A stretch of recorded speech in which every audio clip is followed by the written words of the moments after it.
This is your timed reading for the week for 4th grade. It's on page 203, 204 of your term practice book. It's called The Stray Dog. The Stray Dog. Quan was in his neighborhood, walking home from the bus stop, when a medium-sized dog came running up to him.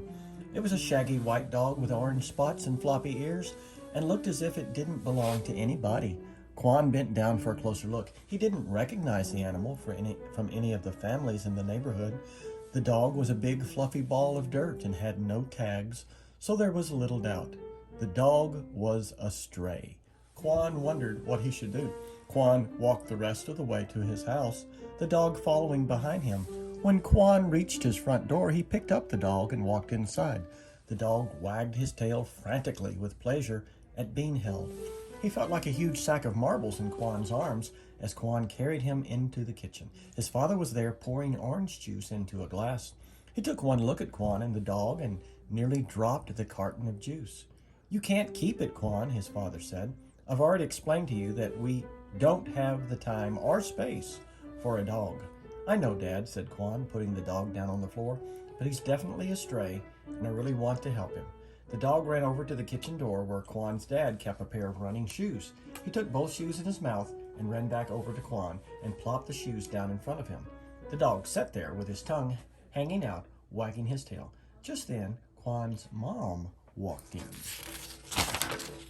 "I guess he likes shoes," she said, smiling.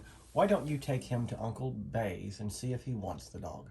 She looked at Quan pointedly and said, "He gets so few visitors." Okay, I'll go see Uncle Bay," said Quan. He grabbed an old belt from the closet to use for a leash and walked out the door.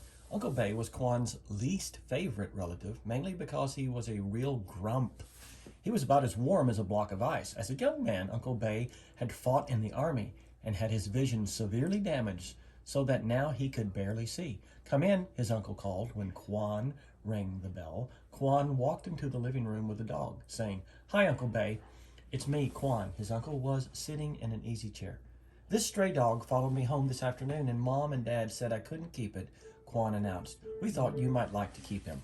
"What am I going to do with a dog?" said Uncle Bay angrily. "Get him away. But first, go get my shoes. They're in my bedroom." Quan smiled knowingly at the dog.